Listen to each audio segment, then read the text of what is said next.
Ada video juga ngobrol di podcast juga Om sempat kena kanker tulang katanya. Oh iya. Itu iya. benar nggak sih Om atau seperti apa? Oh itu dulu SMA. Oh SMA. SMA kelas 1 itu. Oh itu SMA ceritanya kelas 1 gimana? saya kena artritis,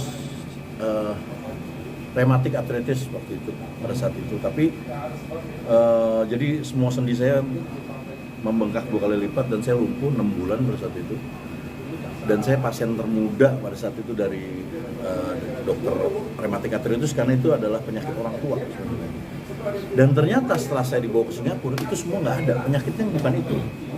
Dan sampai sekarang sebenarnya nggak ada yang tahu penyakit saya apa. Yang ada saya sembuh sendiri juga. Iya, sembuh sendiri. Artinya diagnosanya itu hanya Diagnosanya, jadi diagnosa tuh gini. Dengan seperti ini, kelihatan begini, semua sendi saya membengkak 2 kali lipat, terus tidak bisa jalan, apa? Kanker tulang. hanya Pasti begitu. vonisnya. Oke. Ahlinya ya, dokter spesialis. Saya tidak perlu ke lab, saya udah tahu ini kanker tulang. Silakan ke lab. Pas ke lab, enggak. Bingung dia juga. Malah udah divonis, kamu paling 1 tahun lagi.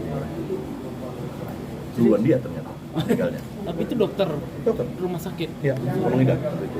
Waktu pas di Singapura? Singapura juga sama, begitu juga. Dia tapi di Singapura lebih ke penelitian terus. Dia tidak menjudge gimana, tapi dia penelitian pada saat itu untuk kenapa sampai akhirnya saya mau dibawa ke Jerman, tapi saya nggak mau, saya capek juga masih kecil kan. Akhirnya pulang dan di rumah saya kayak ini bukan kayak fisioterapi terus supaya pembengkakannya turun. Tiba-tiba manusia terus dan hilang. Jadi kita nggak tahu sakit apa sebenarnya. Berarti hanya fisioterapi aja penanganannya waktu itu. Nggak sesimpel itu. Cuman waktu itu tiba-tiba saya bisa jalan walaupun masih bengkak. Kok sembuh ya? Kok kayak sembuh gitu? Nggak ada sakitnya lagi. Tapi masih dalam keadaan bengkak. Nah itu fisioterapi itu untuk mengecilkan aja, menghilangkan yang bengkaknya. Ya tiba-tiba aja. Jadi saya juga nggak bisa jelasin kenapa saya juga nggak Sampai tahu. sekarang nggak tahu berarti. Nggak tahu. Belum pernah Kambuh lagi atau seperti apa? kambuh lagi. Nggak pernah lagi, alhamdulillah sih. Cuman memang itu saya waktu itu diserapatin sama dokter-dokter juga gitu. Bingung juga mereka gitu kenapa, tapi ya yang penting buat saya udahlah yang penting sembuh udah gitu aja. Ya kan? Ya itu sih. Tapi sempat ada kerasa ketakutan juga sih waktu pas divonis di kanker tulang. Enggak, waktu setahun dulu lagi nih. kelas 1 SMA. Satu SMA mah udah diam aja gitu. Nggak ada takut sih. Satu SMA masih nggak mikir kali ya. Jadi aman. Oh. Cuman orang tua mungkin. Kira divonis 1 tahun lagi.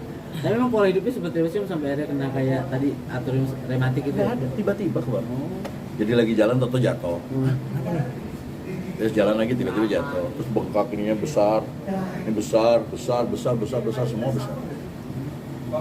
Dan 6 bulan kemudian kempes. Hilang. Jadi vonisnya itu dari dokter rematik arthritis itu. Rematik artritis. Itu vonis dokternya. Dokternya. Terus enggak diduganya itu. Terus akhirnya pas ngelihat pembengkakannya banyak dibilang kanker tulang. Sampai akhirnya saya disuntik sumsumnya ditarik, dicari sumsumnya, pas dilihat nggak ada juga. Jadi ada aneh. Oke. Oke Om Fer, terima Terima kasih kasih banyak. banyak.